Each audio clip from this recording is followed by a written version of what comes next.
Processo, para mim mesma, eu tinha o processo do processo do processo. O que eu faço para eu lembrar disso, para eu lembrar disso? E aí vem essa coisa do ser mais devagar. Porque eu estava sempre conferindo, sabe?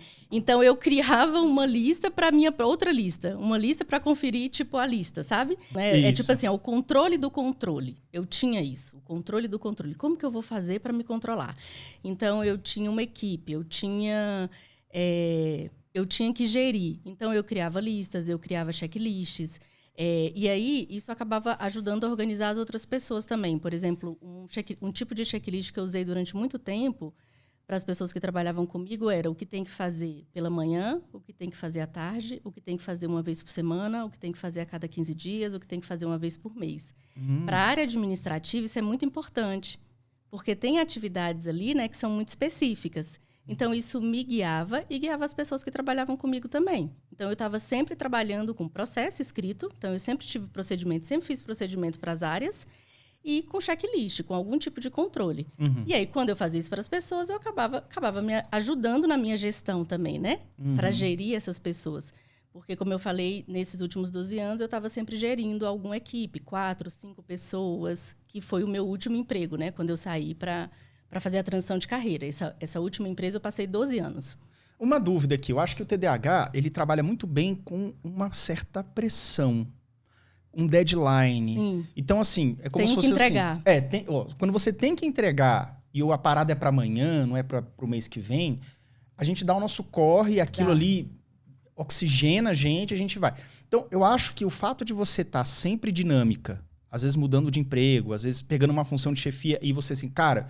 Peguei uma função, não é nem de chefia, mas tipo, um nível acima. Então eu tenho que mostrar serviço, eu tenho que... E você deve se cobrar, né? Eu tenho que ser super mega organizada, né? Sim, e aí você foi trazendo isso pra sua vida, né? Sim, exatamente. E eu acho que esse senso de responsabilidade também, eu tinha um nome ali, né? Para poder zelar. Então, alguém estava confiando tudo aquilo ali para mim. Uma empresa, a gestão daquelas pessoas, a parte financeira, porque daí eu cuidava de tudo. Exato. Então, como eu não podia errar. Eu não tinha como errar. Não importa se eu saísse 8 horas da noite, sabe? Se eu saísse 7 horas da noite. Ou o que eu tinha que fazer para aquilo ali dar certo. Então, o que eu costumo dizer hoje até para os meus clientes, assim, é que quando eles querem muito mudar e querem ser melhor no que eles fazem, não é que vai ser fácil, mas é possível. Só que você provavelmente vai ter que dar um gás a mais. Você vai ter que fazer mais que os outros. Você vai ter que conferir mais uma vez. Você vai ter que fazer e encontrar um sentido. Então, lembra que eu falei aqui que muito do que eu me autoafirmava por causa do trabalho era naquilo ali que eu me encontrava. Eu era muito realizada, assim, no que eu fazia. Então, é preciso ter um sentido. O sentido é a minha carreira, o meu nome, isso que eu faço bem, que eu acredito, né, que eu faço bem, eu sou bem remunerada. Então, eu tinha esse sentido. A administração, gerir, ter aquela profissão, tinha um sentido muito importante para mim. Entendi. E aí, por isso, eu deixava até outras coisas de lado. Às vezes, você não é fica que dava certo em tudo, não. Então, na carreira tá tudo ok, né? Tem isso também. Só deixar isso bem claro. Então, o meu foco estava ali, em tentar ser boa naquilo ali, na minha carreira, naquilo que eu estava fazendo, no meu trabalho. Agora, outras áreas da vida também estavam deixando a desejar. De repente, a questão social... A questão do familiar, cuidado comigo mesma, né? Da atividade. Será que você virou workaholic? Você acha que você... Eu acho que no finalzinho... Sempre trabalhei muito, sempre. Eu acho que no finalzinho eu tava... não teve um diagnóstico, assim, mas eu acho que rolou um quase burnout, assim, sabe? Eu não tava bem. Chamado pré-burnout. Foi exatamente quando eu procurei. Foi nessa época aí, mais ou menos, que eu procurei o Dr. Flávio. Então, tinha muita coisa acontecendo. Eu não tava bem. De fato, eu não estava bem. Aí culminou, assim, um monte de coisas juntos, né? Um cansaço, muitos anos, assim, trabalhando, enfim. Essa questão da transição, de eu querer mais essa liberdade, eu querer terminar minha faculdade de psicologia, eu acho que juntou muita coisa aí e pesou. E aí eu acho que é uma coisa até nós, do TDAH, da gente, às vezes, não mensurar direito o tanto de coisa para fazer. Porque, por exemplo, eu também inventei fazer faculdade, trabalho no Banco do Brasil, podcast, TDAH Descomplicado e meu programa de mentoria. 5 coisas em 24 horas. Será que dá?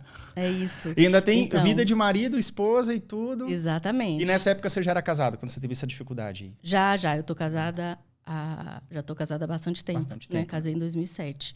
Tá. Já tô casada há muito tempo. Então, então tinha tudo isso, né? Então, tem casa, tem a faculdade de psicologia, tinha um trabalho. Nessa época, eu também estava fazendo ainda a pós em psicopedagogia. Então, eu sempre fiz muitas coisas ao mesmo tempo. Então, antes disso, eu fiz outras formações, eu sempre fazia curso. Então, eu estava sempre ali tentando fazer alguma outra coisa junto, né? Agora mesmo, como você falou do que você tá fazendo várias coisas agora, né?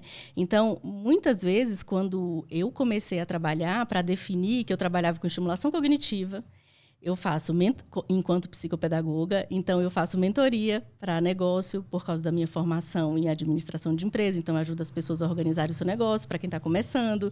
Eu ajudo as pessoas a se organizarem. Então, eu também faço muitas coisas na minha profissão hoje. Então, eu não consegui também nichar, sabe? As pessoas falavam, não, porque você tem que ter, sabe, um nicho, fazer uma coisa só. Tem que se especializar na coisa só. É muito Falei, olha, não sei, gente, não né? sei se vai dar para mim assim, não. Eu consigo e gosto de fazer algumas coisas.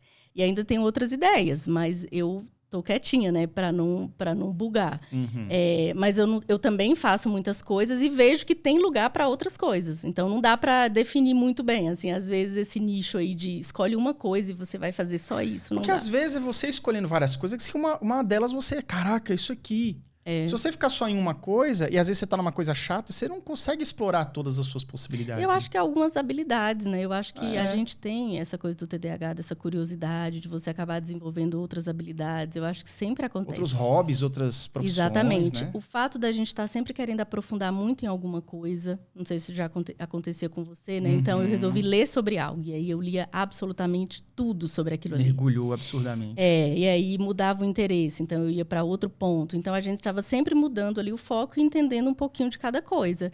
E isso acaba trazendo também outras habilidades e vem para a vida profissional também, né? Sim.